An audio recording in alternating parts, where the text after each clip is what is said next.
यदि डॉक्टर बनने का सपना है तो हमें क्या करना चाहिए? How to become a successful doctor like MBBS और बीडीएस।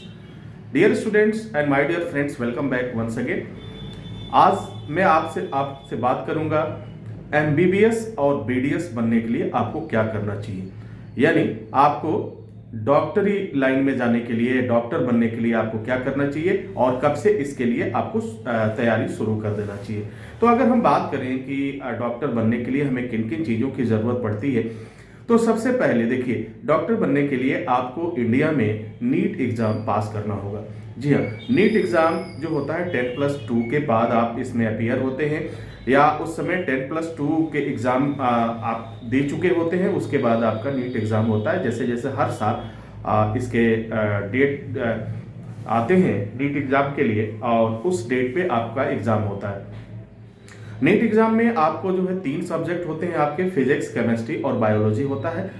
और इसमें जो होते हैं टोटल जो मार्क्स होते हैं वो अलग अलग सबके आधार पे होते हैं, और इनमें से तीनों को पास करना जरूरी होता है। यदि आप बेहतर अंक से यानी बेहतर स्कोर कर पाए तो आपको एमबीबीएस की सीट मिलती है, वो भी गवर्नमेंट मेडिकल कॉलेज में।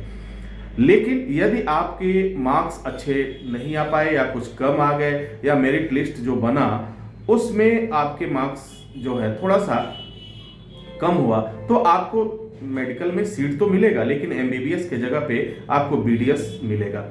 इसी के कारण जैसे जैसे आपके मार्क्स होंगे उसी हिसाब से आपको जो है अन्य सीटें भी आपको मिलती जाती हैं। अब बात कर लेते हैं कि आखिर इसको हम पास करने के लिए बेहतर नंबर से हमें अगर एमबीबीएस बनना है तो हमें क्या करना चाहिए। यदि आपका सपना है डॉक्टर का और आप वास्तव में एमबीबीएस बनना चाहते हैं, एक अच्छा डॉक्टर बनना चाहते हैं और पूरी दुनिया में अपना नाम रोशन करना चाहते हैं, तो आपको क्लास 9 से ही इसका प्रिपरेशन करना शुरू कर देना चाहिए।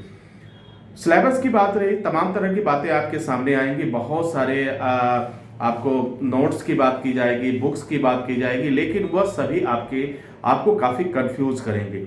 सीधी सी बात, जो आप एनसीईआरटी का पैटर्न पढ़ रहे हैं, एनसीईआरटी का बुक्स आप जो पढ़ते हैं, 9th क्लास से ही जो पढ़ाई आपकी चल रही है, उस पढ़ाई को आपको कंटिन्यू करते हुए एक एक टॉपिक को आपको बहुत ही अच्छी तरीके से समझना है और लर्न करना है, अगर आप पहली बार में नीट एग्जाम पास करना चाहते हैं, और वो भी बेहतरीन मार्क्स के साथ, अच्छे अंकों के साथ। अब उसके बाद क्या है, क्लास 9 से आप शुरू करेंगे। अब आपके मन में सवाल उठ रहा है कि सर 10+2 के बाद एक एग्जाम होता है, या 10+2 में हम अपीयर जब होते हैं, एग्जाम दे चुके होते हैं, उस समय नीट का एग्जाम होता है, फिर 9th क्लास से ही हम तैयारी क्यों करें। तो डियर स्टूडेंट्स, एक बात मैं आपसे कहना चाहूंगा कि 9th से लेकर के जो आपका सफर होगा, 9th, 10th, 11th और 12, ये 4 सालों में डिवाइड होगा, 4 साल में डिवाइड हो जाएगा। यानी आपका जो वर्कलोड होगा वो बहुत ही कम हो जाएगा, और फिर आपको कोई प्रॉब्लम नहीं होगी। अगर आप इस तरह से अपनी स्ट्रेटजी बनाते हैं, अपना टाइम मैनेजमेंट करते हैं, तो उस समय से 9th क्लास से, अब सपोज करो कि अगर कहा जाए कि 1 ईयर का जो डिनर है आपको 10 दिन में खा लेना है, 1 महीने में खा लेना है, तो शायद बड़ा मुश्किल होगा और आप कर भी नहीं पाओगे।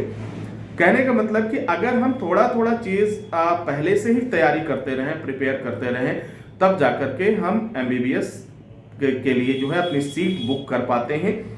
और इस समय भी आप देख रहे हैं दुनिया भर की रिजर्वेशन की भी बातें आ रही है। रिजर्वेशन है, जिन लोगों के पास रिजर्वेशन है उनके लिए तो बहुत अच्छी बात है, उन्हें और भी मेहनत करने की जरूरत है। जिनके पास नहीं है उन्हें भी, यानी सब मिलाकर रिजर्वेशन हो या न हो, आपको मेहनत करने की जरूरत है। आप तैयारी में लग जाइए, 9th की तैयारी करिए। 9th की जो भी फिजिक्स, केमिस्ट्री और बायो है उसको आप अच्छी तरह से, कोई एक टॉपिक छूटने न पाए, छोटी से छोटी बात को भी आपको नजर में रखना है। फिर उसकी तैयारी आपके लिए क्लास 10th में भी आप तैयारी करिए, क्लास 11th में भी करिए, 12th में करिए। 12th में आते आते जब आप बोर्ड एग्जाम दोगे, उस समय आते आते आप पूरी तरह से तैयार हो चुके होंगे। किसके लिए? नीट के लिए। अब वह समय आ चुका होगा जब पहली बार में बहुत इजी वे में आप बगैर किसी बड़े इंस्टीट्यूट में जा करके और हाई कास्ट पे करके बहुत ज़्यादा पेमेंट करने के बाद जो इस कंडीशन बनती है उसकी कोई ज़रूरत ही नहीं पड़ेगी। आप अपने पेरेंट्स के बहुत पैसे बचा सकते हैं, आप खुद का टाइम भी सेव कर सकते हो, एक वर्क प्रेशर को आप जो है बिल्कुल रिड्यूस कर सकते हो, हटा सकते हो। तो डियर स्टूडेंट, ये आपके हाथ में है। यदि आप एमबीबीएस बनना चाहते हो, नीट की एग्जाम निकालना चाहते हो, नीट एमबीबीएस के लिए नीट बहुत ही जरूरी है, तो आपको 9th क्लास से तैयारी शुरू कर देनी चाहिए। आपको ऑनलाइन क्लासेस भी मिलती रहेगी और उसमें आप फिजिक्स, केमिस्ट्री और बायो लर्न करते रहेंगे। उन तमाम क्वेश्चंस, कब किस तरह के क्वेश्चंस पूछे गए, कैसे क्वेश्चन पूछे गए, ये तमाम जानकारियां आपको इस चैनल पर मिलती रहेंगी। आप ऑनलाइन क्लास ज्वाइन कर सकते हैं। एसएसटी ने नीट क्लासेज स्टार्ट कर दिया है उन तमाम स्टूडेंट्स के लिए जो दूर दराज के क्षेत्र में हैं और फाइनेंशियली वीक भी हैं, उन्हें वो चीज़ें नहीं मिल पाती, बट उनके अंदर एम्बिशन है, उनके अंदर टैलेंट है। इसके लिए एसएसटी ने आपको एक प्लेटफॉर्म प्रोवाइड किया है, आप उसका लाभ ले सकते हैं। तो करना क्या है, आपको इसी चैनल पे आपको रहना, इस चैनल पे आपको सारी चीज़ें मिलती रहेंगी। तो डियर स्टूडेंट्स, आई होप कि आप समझ चुके होंगे। हमें सिर्फ एनसीईआरटी का जो पैटर्न है वही हमें फॉलो करना है, वही हमें पढ़ना है। क्लास 9 से लेकर 12 तक की सारी चीज़ों को हमको समझ लेना है, पढ़ लेना है। फिर आप देखेंगे कि आप पहली बार में नीट एग्जाम को पास कर लेते हैं। बहुत से लोगों को ये भ्रम होता है कि नीट एग्जाम में कहीं ऐसा तो नहीं, क्वेश्चन कहीं और से आते हैं। तो मैं आपको बता दूं, अब तक जो हम लोगों ने देखा है, नीट के जो भी एग्जाम के क्वेश्चंस आते हैं वह आपके एनसीईआरटी सिलेबस से ही आते हैं, बाकी कहीं आउट ऑफ सिलेबस कोई भी क्वेश्चन नहीं आता है।